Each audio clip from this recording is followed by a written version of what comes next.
A10 title game on CBS. Top-seeded Davidson taking on Richmond. Richmond looking to steal a bid with their first A10 tourney title since 2011. Davidson, meanwhile, looking for their second tournament title in school history. We pick things up here in the second half. Richmond up by 3, and that young man had himself a night. Jacob Gilead driving, kicking, resetting, corner 3, all of them. Richmond up by 6. 2 minutes later, Gilead, undersized guard, moving without the ball, creating space. Knocks down another 3, goes to the deck as well. Richmond back up by 5 at that point. Gilead 10 points in the first 6 minutes of the second half. Davidson responding, 12 to go, now tied. Michael Jones recollects that one and gets the reverse lay to go. The next possession, going to be a 3 from the outside to put Davidson up by 5. But back to Gilead here. Under 9 to go. Tim, what'd you see from Gilead throughout the day? Because he had it all going. Yeah, fifth-year player, and he basically said, we ain't going out like that. He is outstanding, one of the best on defense. He turned defense into offense, and he seemed to make every big play as Richmond showed so much chutzpah throughout this A10 conference tournament, repeatedly coming back from deficits. We're tied at 49 after the made free throw on some two-way hoop there from Gilead. And that guy was all sorts of jacked up. Under 5 to play. Davidson now up 2. Luka Brekovic using his size and lays that one home. Davidson up 4. Then later, nice find there. Brekovic inside. Davidson up 6. Could they run away with this one? Minute to go. Richmond down 5. Tyler Burton drives, lays.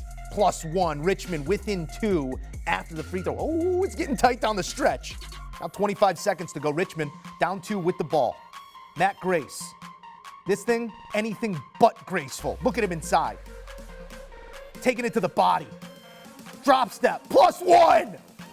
Would make the and one free throw. Davidson takes the lead up 1 on some tough ball there by the goatee. Ensuing Davidson possession. Chasing 1. Foster Lawyer with the 3. Won't go. Gilead. Who else coming up with the rebound? Richmond takes over. Gilead would make his first free throw but miss his second. So Davidson ball, 1.7 seconds to go, down 2. Can tie with a 2. Can win with the 3. They advanced it. And Michael Jones with the 3. Won't go. Not the best look, but they got one off. Richmond hangs on to win it. 64-62. Richmond. They win an A10 tournament title for the second time in program history and stealing a tourney bid from somebody on the bubble. Make their first NCAA tournament appearance since 2011. The 6 seed knocking off the 1 seed Davidson in the A10 title game. 7th different A10 conference tournament winner in the last 7 tourneys. Parity be thy name. Richmond played you +155 on the money line. This one also comes in under the 137. Jacob Gilead sounding off. Man, you're going to the NCAA tournament. You just played 5 years in this jersey. What's the moment like? It's surreal. Words couldn't describe it. I told my friends before I didn't know if I was going to cry. I usually don't try and get emotional, but I mean, look at these guys, man. Like, to be down 15 against Rhode Island, to be down 15 against Dayton, to come back to be down most of this game, man, it's just, it's unreal. I saw Grant was crying already. You guys have an incredible friendship and a connection. What's it like to have this moment with him? I mean, that's my best friend. Nobody's happier for him than I am. You know, the things he's done for this program have been incredible. For him to be, the guy he is, and us to get the win here means the world to me. You just did this in 4 wins in 4 days, and you're going to the NCAA tournament, taking this school for the first time in 11 years. What's the best word that can describe this? I'm speechless. Congratulations. Thank you. Going dancing.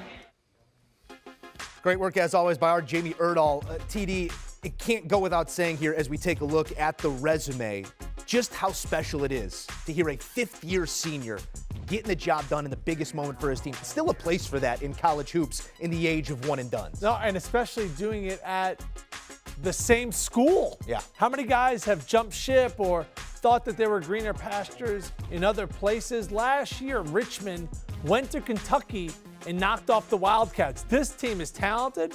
This team is dangerous, as is Davidson. I think both these teams are going to strike fear in their opponents in March. Tears of joy. Richmond dancing.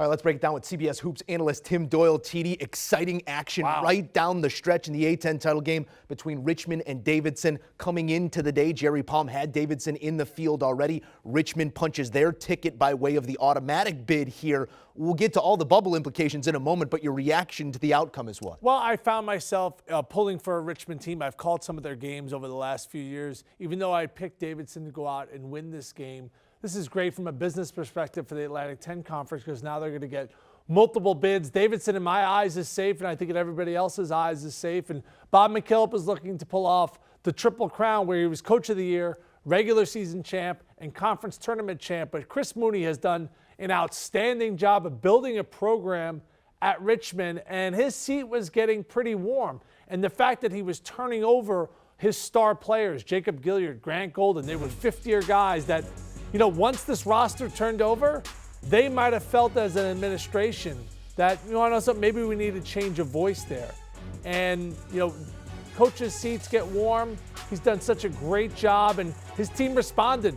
Joe, they were down 6 points with 95 seconds left, and they showed a lot of chutzpah in this game, figured out a way to win, closed it out in regulation, and I think secretly the Atlantic 10 is pretty happy because they get more than just Davidson. Yeah, big notch in the belt buckle here, and they're not done just yet, Richmond. Somebody who might be done is one of those bubble teams that Jerry Palm outlined coming into the day. That list consisting of those teams right there, San Francisco, Notre Dame, BYU, and Xavier, and that is in order. So according to Jerry Palm's prognostications, you can scratch out Xavier, TD. Your reaction here? Not surprised. They've not played well down the stretch. They got off to a great start, and Travis Steele has never made an NCAA tournament. I talked about Chris Mooney's seats getting a little bit warm. Travis Steele is going to be under the microscope there.